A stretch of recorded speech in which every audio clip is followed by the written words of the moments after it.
Do you love Samsung Galaxy phones but hate paying the high-end prices? The Galaxy A52 5G just might be for you. Let's check it out. How's everyone, Grant here? Welcome back to the channel. The Samsung mid-level A5, A7, and more recently the A50 and A70 series phones have really been giving Samsung's high-end S series phones a run for their money, and the Galaxy A52 5G really seems to be no exception, so let's get into it. As you can see here, the box is pretty plain, Galaxy A52 5G on the side, and as you can see it's a bit taller than the S21 boxes, so hopefully we actually get more than just the phone. There should be a charger and a charging cable at the bare minimum, so let's go ahead and break open the box. As you can see there, the phone is resting on top and probably some paperwork on top here. So let's check that out. I was hoping for a case, but it doesn't really feel like there's anyone in here. You can see the SIM tool right there as well. And yeah, there is no case. We've just got our usual quick start guide, nighttime reading, that kind of thing right there. So nothing too exciting there. The phone resting on top here, and this is the awesome black version. As you can see here, it also comes in awesome white, awesome violet, and awesome blue. I guess they just want to go with the awesome color theme instead of Mystic or anything else, but I got the black model right here, as you can see. So of course, since the box was thicker, we do have more than just the phone. We have the Type-C charging cable right here, as well as a fast charging brick, I believe. So you can see adaptive fast charging right there, and this is a 15-watt charging brick. So this is capable of, I believe, 25-watt charging, but they're only giving you a 15-watt charger in the box, but at least they gave you a charger this time. And this is the international version. I believe this is the UK version, so you can see the international plug right there. So I don't know if it's going to really work on US 5G, definitely not on Verizon, I would assume, but let's go ahead and check out the phone, put that to the side, and let's go ahead and push this out if we can. There we go. There is the phone, very nice, nice matte black. It is plastic, but at this price point, that's not too bad right there. You can see the triple camera system right there, but let's go ahead and power it up and we can cover off the specs just to get that out of the way. So it is powered by a Snapdragon 750G, 6 gigs of RAM, 128 gigs of storage. There also is a configuration with 8 gigs of RAM and 256 gigs of storage, but that's not the one that I have right here. You've got a 6.5-inch 1080p Super AMOLED display with a 120Hz refresh rate, which is really nice. Gorilla Glass 5 if you really care about that. And of course we have a triple camera system here on the rear, or quad camera system. You have a main 64 megapixel shooter with f/1.8 aperture, but the main thing is that it's got optical image stabilization in this. Previous models in this price point have not had OIS, which really helps with low light performance, stabilization, and really helping to eliminate that shake. So hopefully pictures and videos come out a little bit better in this one. You've got a 12 megapixel ultra wide sensor with 5 megapixel macro and depth sensors, and a 32 megapixel front facing shooter. This has a 4500 milliamp hour battery, and again, capable of 25-watt fast charging, which Samsung claims 50% in 30 minutes, and there is no wireless or reverse wireless charging. So I'll go ahead and get this thing set up and we'll come back and check out the phone. Hey everyone, so I've gotten to the basic setup of the phone and let's go ahead and check it out. So let's go ahead and start out with the fingerprint scanner here. So tap and unlocks. Not too bad really. Let's try that again. Fingerprint scanner, tap. Probably got to hold down a little bit longer. So it's not going to be super quick and responsive. If you just kind of hold it down enough, then it's going to unlock. So again, not the fastest, but it will unlock. You just have to kind of hold your finger there longer than you probably normally would for some other phones, but it works there. You can test out Face ID. So let's go ahead and see. So again, not the fastest, but you can see it read and unlock. So a lot of this is the animations. So you can see the face animation, and then you can kind of see the fingerprint animation. So not the fastest Face ID or unlock, but it does work, and it's really not too bad. So this is the stock home screen settings that you're going to have out of the box. So the wallpaper settings, everything, grid settings. You can see the apps that comes pre-installed on this version at least. You got some bloatware like Facebook, Netflix, although I do like Netflix. TikTok comes on this one. And I think it's just going to depend on the variant of phone that you have. So again, this is the international version, the UK version. It'll probably vary by carrier, by type of phone that you're getting, if it's unlocked or whatever, but that's what's coming on my phone here. We can go ahead and see what we're running. You can see the settings and everything. So let's go into the settings and see here. We can see it's running One UI 3.1 and Android 11 with the February security patch right now. And if we go into software update, there is an update waiting. So you can see there Security has been improved along with new camera features. They added a fun mode and some other things. So I'm guessing this is probably the March security patch, so that's good. You're going to get that right out of the box there. And we can go ahead and take a look at some of the home screen settings and maybe some of the wallpapers. So typical Samsung software, you can see here I like to change my grid settings up to the most amount of space. You can do that again. Settings, apps grid, same thing. And let's go ahead and see what other settings we have in here that we might want to change. So swipe down for notification panels on by default, which is nice. So that's all good. And we can go ahead and check out some other settings. And let's go ahead and go into battery and device care. Let's see memory. So you can see I do have the 6GB version, 128 gigs of storage. And as you can see there, it had about 26 gigs eaten up out of the box. So again, I didn't install any of my own apps. This is kind of what you're getting straight out of the box there. Motion smoothness. So this is what's really nice. You get 120 hertz refresh rate on the A52 5G version, which is really nice. And that actually comes at 120 hertz setting out of the box. So that's really good there. Again, it's a 1080p screen, so no quad HD settings here. And let's go ahead and check out some of the wallpapers that come by default off of this device. So let's go check out wallpapers here. And these are the preloaded wallpapers that you can see that come on this particular phone. So not a whole lot of selection, but not too bad right there. Let's go ahead and see wallpaper services. This is what I really like though. They have a dynamic lock screen, so I can go ahead and select what I want. I like to use the landscapes, so we'll go ahead and download that. And what that's going to do is give you a random lock screen wallpaper every time you unlock your phone, and they've got some really nice ones here. So kind of similar to what Huawei and Xiaomi have been doing, Samsung has that kind of dynamic lock screen service here on the phone to give you something really nice when you unlock your phone. So I do like this. I tend to turn it on, and I like to use landscapes. And so let's go ahead and check it out. So if I lock the phone, unlock it, you can see there. If I lock it again, you can see another wallpaper randomly pop up. So, and they got some really nice ones, as you can see there.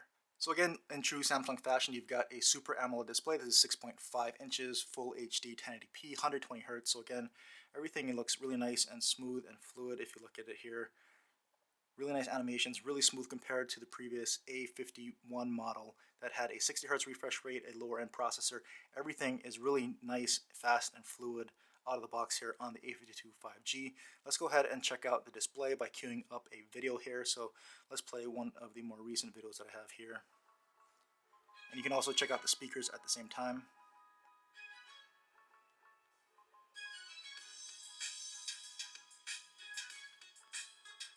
So what's nice, you can upscale to 4K now.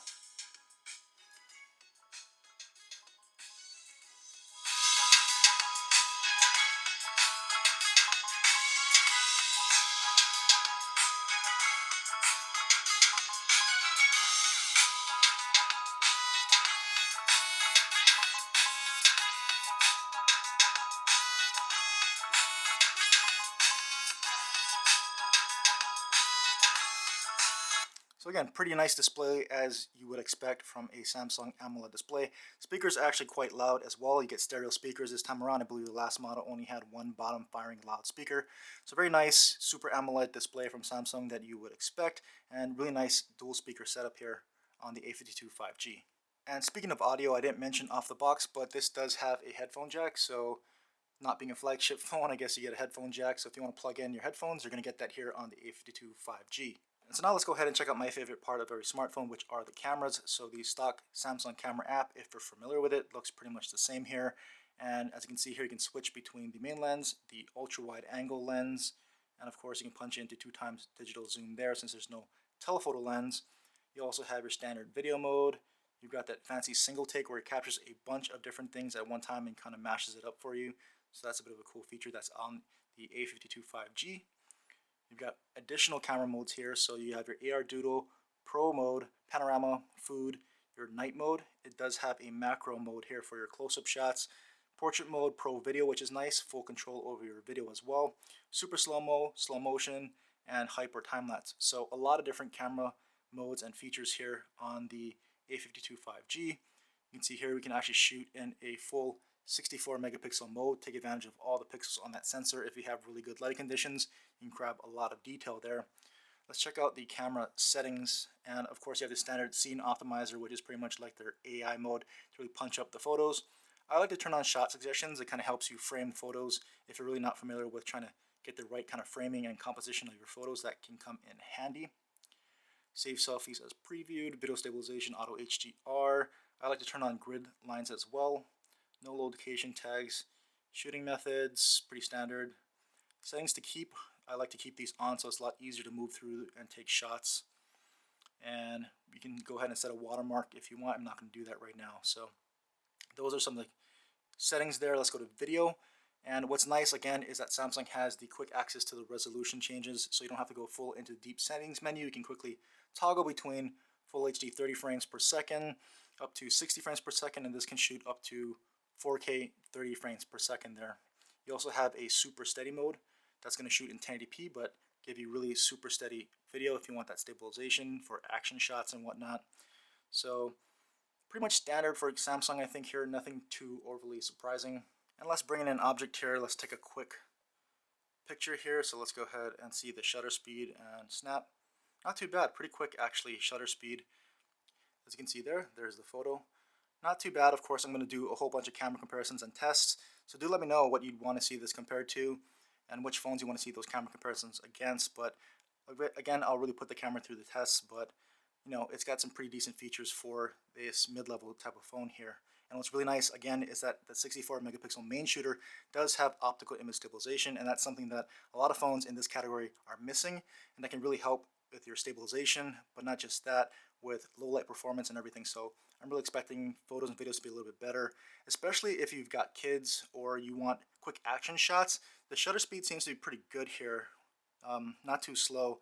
And what OIS is going to help with is that shake as well. So if you have a fast shutter combined with OIS to help really stabilize, you really should be getting really good first shot and being able to capture those moments that you want. All right, so let's wrap up this video with some quick comparisons against some phones that you might be interested in seeing this up against. Maybe you want to upgrade from one of these phones, or they seem very similar to you. So the A51 from last year up against the A52 5G this year. So pretty much the same size, but you can see here they're both plastic, but this one was a lot more shiny. Picked up a lot more fingerprints, but had this more rainbow kind of back to it. Whereas this year is just that matte black. Still picks up its fair share of fingerprints though, but it's a lot more muted, I would say, in maybe the design. But that's kind of what that looks like here. And you've got the A71 5G UW. So this has the Snapdragon 765 in the US here and does support Verizon's network. But it's the bigger brother, and pretty much the size is the same against all other A71 versions. So just a little bit bigger, same kind of design, all plastic with that kind of rainbow kind of back to it, shimmery back. That's pretty much what it looks like up against the newest A52 5G. You've got the S20 FE, so this is going to be an interesting comparison. You've got the 865 processor in here, but it's about $500, $550 maybe now. This is around $400 to $500, so kind of close, and probably a good comparison here. Might be a good camera comparison as well, but you can see here the size, the thickness, both kind of a matte plastic back there as well. You've got this year's Galaxy S21, so the baby version, not the Plus or the Ultra. Also a plastic back phone, a little bit smaller than this A52, as you can see here, but both kind of that matte plastic back with the similar kind of camera module setup there. You can see what that looks like from the sides. And of course I have the Pixel 4a 5G, so pretty good comparison I think here, a little bit smaller than the A52 actually, at 6.2 inches versus 6.5 inch display, but both matte plastic backs there, as you can see. And I think this would be another good comparison as well, as it's kind of the same similar type of range of phone here. So, but just a quick comparison against some of these other phones that probably do match up well against this A52 5G. So that's going to wrap it up for my unboxing of the A52 5G here. So let me know in the comments what you think, what cameras you want to see this compared up against, and any other questions or comments. I'll try to answer them in some future videos. And as always, thanks for watching.